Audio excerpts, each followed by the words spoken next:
Today is Thursday, June 27th. We're talking about two more highly anticipated rulings from the U.S. Supreme Court, one about emergency abortions, the other about how the government works with social media.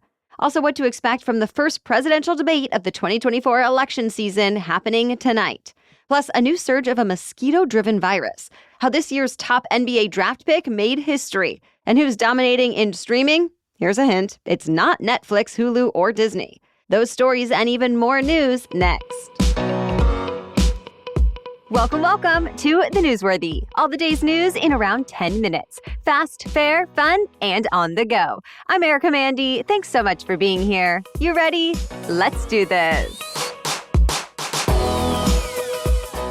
One of the biggest rulings expected to come out of the U.S. Supreme Court this term seems to have been leaked online. It was posted on the High Court's website briefly before it was taken down. But it was up long enough for news outlets like Bloomberg to get a good look at it. It apparently laid out a 6-3 ruling in the case of emergency abortions. This specific case involves Idaho, one of the 14 states that now ban abortion at all stages of pregnancy. Idaho does have an exception when the life of a woman is at stake. But some doctors have still had to ask, exactly how close to death does a woman have to get? Well, the U.S. Justice Department says that shouldn't even be a consideration, since emergency abortions should be allowed to stabilize any patient in a health crisis, not just a patient who's actively dying. It points to the Federal Emergency Medical Treatment and Active Labor Act that requires all hospitals that accept Medicare to provide emergency care to any patient. And now it seems like most justices are siding with the DOJ. Though at this point, it's not clear if the document was just a draft or the final decision. So we'll let you know if the ruling ends up changing. The Supreme Court officially released a different highly anticipated ruling yesterday about free speech online and the government's role in it. The High Court rejected a Republican challenge that tried to keep the federal government from contacting social media platforms over apparent misinformation. This case was first brought up last year when the attorneys general of Louisiana and Missouri sued the Biden administration. The suit argued officials from the FBI, CDC, and more violated the First Amendment right to free speech by telling tech companies to remove or dampen what they warned was false content on issues like the COVID-19 pandemic or election integrity. The Biden administration says it only discouraged certain false content for the sake of public health and safety. And in another 6-3 vote, most high court justices agreed with the Biden administration. The Supreme Court is set to issue even more key rulings later this week and next week, so stay tuned. There's new concern over hundreds of immigrants who have crossed into the U.S. over the past 3 years because the Homeland Security Department says they were brought here by a human smuggling network with connections to ISIS. Many have been arrested and deported already, but more than 50 of them still have not been found, even with Immigration and Customs Enforcement looking for them. Officials say there's no sign the immigrants have any plans to carry out terrorism, and it's not clear if the smuggling network funds ISIS activity. But agents still want to arrest them out of an abundance of caution. And once this news came out, many Republicans, including the Trump campaign, blamed the Biden administration for not being tough enough on border policies. It's worth noting, counterterrorism officials say the threat of terrorism from migrants crossing the U.S. border has historically been low. Either way, expect this to come up much more, especially during this election year. A South American democracy was threatened this week by an attempted coup. A top general and members of the military tried to storm the presidential palace in Bolivia, but the coup did not seem to have a lot of support, and they ended up pulling back. Police forces who support the country's democratically elected president took their place, and hours later, the general was arrested on live TV. He and other top military officials are now being replaced, and the UN is calling on all sides to, quote, preserve a climate of peace. Well, back in the U.S., President Biden moved to pardon thousands of veterans this week. They were all either discharged or prosecuted because of their sexual orientation. Remember, from 1951 to 2013, a military code outlawed homosexual acts among service members, but it was eventually thrown out. And now, former LGBTQ service members will be able to apply for a pardon as long as their acts were consensual. And that should help them clear their records and apply for veterans' benefits. The Biden administration says the process is designed to be straightforward, and vets should not need to have a lawyer to help them through it. Tonight is the first debate in American history to pit a current president against a former president. Of course, we're talking about President Biden and former President Trump, who are coming face to face for the first time since their last debate in 2020. But this time, they'll be talking about who should be taking over in 2025. And it's already sparking a lot of interest, either as a major test for the top candidates or as a spectacle. A new Associated Press poll found most American adults plan to watch some element of the debate, and many think it will be important for both campaigns, especially since Biden and Trump are still considered broadly unpopular choices, even after securing their party's nominations. They're expected to clash over top issues like immigration, the economy, and abortion rights. If you watch, you may notice a few big changes from past debates. For example, there will be no live studio audience, and when one candidate is talking, the other's microphone will be muted. Also of note, this is the earliest presidential debate in modern history. The debate is being hosted by CNN, but you can also watch it on other major networks like Fox News and ABC, or on CNN.com, even if you don't have a cable login. It all kicks off at 9 p.m. Eastern. More news still ahead, but first, thanks to our sponsor, Green Chef. Okay, if the beginning of summer has you feeling farmer's market vibes like me, but you don't always have the time to do all your own shopping and planning and cooking, look no further than the #1 meal kit for eating well, Green Chef. It is the first certified organic meal kit company that brings the flavors of the farmer's market to you with fresh, seasonal, organic produce in every box, plus premium proteins like organic eggs, sustainably sourced seafood, and antibiotic and hormone-free chicken, all delivered right to your door. And you get to decide what lifestyle you like, with recipe options for either Mediterranean or plant-based or gluten-free, protein-packed, gut health, and more. Plus, did you know Green Chef is owned by HelloFresh? And with a wider array of meal plans to choose from, there is something for everyone. And trust me, if I can follow these recipes and make delicious meals, you can too. I love that I can make these on my own when we're really tight on time, or some nights we like to make it a whole family experience, with my son helping to rinse some of the produce and mix things together, and my husband and I tackling the rest. Go to greenchef.com/newsworthy50 and you can use that code newsworthy50 to get 50% off plus 20% off your next 2 months.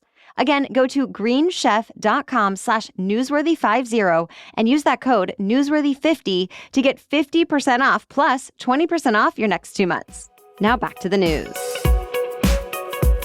It seems like the U.S. is just stuck with extreme weather this summer. Heat alerts are still covering much of the central and southern U.S., with heat indexes expected to get up to 115 degrees. Meanwhile, flood warnings are still in effect across the Midwest. Already this week, many rivers have seen their highest crests ever. And now the water is flowing downstream, so places that haven't even gotten heavy rain could still face flood risks. Upstream, the damage has already been done. President Biden has approved disaster declarations for the hardest hit areas, which should bring more federal assistance to those who need it. Top American health officials are now on alert for cases of dengue. The virus is spread by mosquitoes, and cases have been surging worldwide, including here in the U.S., where there have been 3 times more cases than at this point last year. Most Americans who've been infected had traveled abroad lately. But officials say local mosquitoes also pose a threat, especially in warm weather climates like Florida, Texas, Hawaii, Arizona, and Puerto Rico. Many people who get dengue don't actually get sick, but others do get a headache, fever, and flu-like symptoms. And severe cases can even be deadly. There's no widely available treatment for dengue, so the CDC just asks people to take the usual precautions against mosquitoes, like wear EPA-registered insect repellent and long sleeves when possible. Well, there are a couple more recalls to keep an eye out for this week. First up, more than 60 ice cream products are being flagged because they might have been contaminated with listeria. The list includes pints, as well as ice cream cakes, sandwiches, and cones. They come from big-name brands like Hershey's, Friendly's, Chipwich, and Jenny's, and they were sold at stores all over the country. So if you have any of the products at home, you can return them to wherever you bought them. The next recall we want to tell you about involves Miniverse toy sets from MGA Entertainment. 22 million have been recalled because they include resins that can hurt your skin or eyes and even cause respiratory problems. The so-called Make It Mini sets were sold over the past couple of years at stores like Hobby Lobby, Target, Walmart, Aldi, and more. So if you have them at home, you can contact MGA to get a replacement or refund. We have more information about both of these recalls posted in today's episode notes. YouTube is now not only capturing viewers on smartphones and laptops, but television screens as well. The latest Nielsen report says YouTube made up almost 10% of viewership on connected and traditional TVs last month. In other words, about 1 in 10 people who turned on the TV turned on YouTube. And that's the largest share of TV for a streaming platform ever reported. After YouTube, Netflix came in second, followed by Hulu, then Prime Video, then Disney+. In general, streaming did dominate with a higher portion of the market than cable, broadcast, or any other service. French basketball players are making history here in the U.S. For the second year in a row, the first pick of the NBA draft was from France. And this time, so was the second pick. Last night, the Atlanta Hawks went with Zachary Richichet as the number 1 pick. Then the Washington Wizards used their number 2 pick on Alex Sarr. That marked the first time French players have swept the top 2 spots. And just last year, the San Antonio Spurs picked Victor Wembanyama, another French basketball star who went on to win Rookie of the Year. It's actually been 16 years since an American went first, since the last 15 number 1 picks have been international. That's it for the main news today, so now it's time for Thing to Know Thursday. But first, I want to take a minute to thank our sponsor, SKIMS. You all know that I've been wearing and loving SKIMS for a while, and now that the weather is warmer, I have to tell you that they have the best fitting tees. There is a style for everyone, and each style can be worn in so many different ways. I reach for my cotton jersey t-shirt almost every day now because, 1, the fit is perfect, 2, the fabric is super smooth, soft, and really comfortable, and 3, it's versatile. It looks great whether I'm dressing it way down with joggers and sneakers or throwing on a blazer, jewelry, and heels for a fancy night out. I also love my Fits Everybody tee in the color Onyx. Just like the long sleeve bodysuit I was obsessed with, I had to get the t-shirt version, and I can wear it all the time this summer. SKIMS t-shirts are truly wardrobe staples for me now, so shop the SKIMS T-Shirt Shop at skims.com. Now available in sizes extra, extra small to 4X. And if you haven't yet, be sure to let them know that I sent you. After you place your order, select podcast in the survey and select my show in the drop-down menu that follows. Okay, now back to Thing to Know Thursday. Cargo prices are rising once again right at the start of peak shipping season, and product shortages and delays could be coming next. The last time the world dealt with these kinds of supply chain problems, it was because of the COVID-19 pandemic. Well, now it's in large part because of attacks in the Red Sea. Houthi rebels in Yemen have been firing on ships en route to the Suez Canal, which is a key waterway for vessels moving between Asia, Europe, and the east coast of the U.S. Now, a lot of ships are just avoiding the Suez altogether. Instead, they're going the long way around Africa, which adds as much as 2 weeks to travel times. Not only that, but severe drought in Central America has impacted another vital trade route, the Panama Canal. So authorities have limited the number of ships that can pass through there. And in recent weeks, dock workers have threatened to strike off both coasts of the U.S., and rail workers are planning to walk off the job in Canada. So some importers have been trying to bring in more goods early before potential strikes, causing even more gridlock. With all of that, carriers have been raising rates and warning that retailers could face product shortages ahead of the holiday shopping season.